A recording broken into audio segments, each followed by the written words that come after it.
Bonjour. Vous êtes le grand ambassadeur de la Corse cette semaine à Lyon et un peu partout en France d'ailleurs.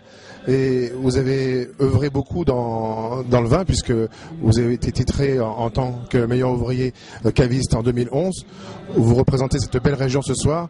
Qu'est-ce qu'on peut dire des nouveautés qu'on peut découvrir cette année 2013 concernant la gastronomie corse pour cette semaine à Lyon?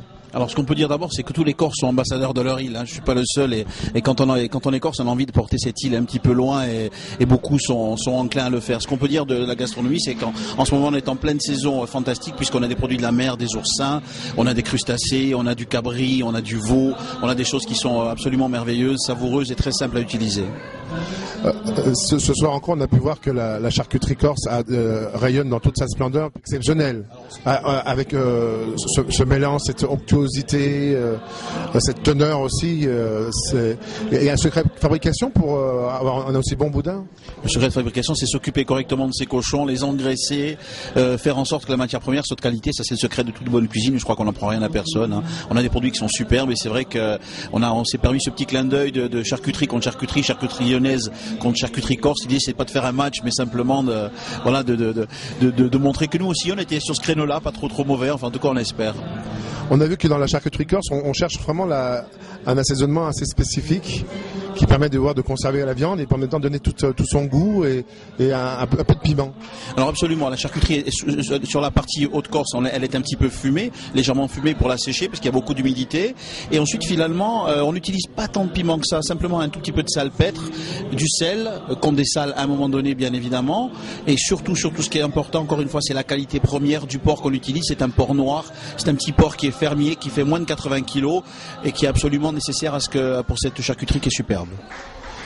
On va parler vin, puisque c'est une catégorie qui vous concerne. Qu'est-ce qu'on peut retrouver comme cépage en Corse?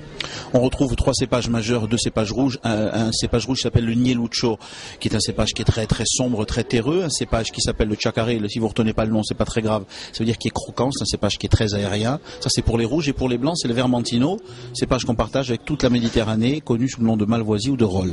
Ça, c'est notre socle. Et ensuite, on a 23 cépages endémiques qu'on est les seuls à posséder. Donc, ça veut dire des goûts qui sont absolument uniques au monde. On a pu le voir ce soir, on a vraiment des très bons vins. On a toujours ce goût de terre, hein, vraiment qu'on ressent hein, là, en fin de palais. C'est dû justement à ces terres arides qu'on peut retrouver dans les montagnes corses. Non, pas forcément. Les vins qu'on a bu ce soir sont des vins qui sont du centre de la Corse, et on a voulu des accords avec des charcuteries, avec des mets qui sont des mets profonds, qui sont des mets savoureux, qui sont des mets finalement très proches de la terre. Hein. Quand on parle du boudin, voilà, on est sur des choses très très terriennes. On a voulu associer des vins justement qui avaient ce caractère très terrien. Ça, c'est lié au cépage qui s'appelle le Nieluccio. D'accord, très bien. On va parler maintenant du côté tourisme de la Corse, ce qui est très important. Demain, la Corse de demain, c'est aussi une Corse qui s'ouvre de plus en plus au monde et à la nouvelle génération. Ici, on essaie une opération séduction à Lyon, justement, pour inciter les Lyonnais et Lyonnaises et la nouvelle génération à venir rejoindre la Corse et pouvoir regarder d'un autre œil ce magnifique pays avec ses superbes plages et puis, c'est vrai, il faut dire, une flore exceptionnelle. Alors l'idée, c'est pas tellement de regarder avec un autre œil, c'est simplement de regarder avec un œil un petit peu plus large. Hein. C'est d'embrasser les saisons et plus d'embrasser une saison. Tout simplement.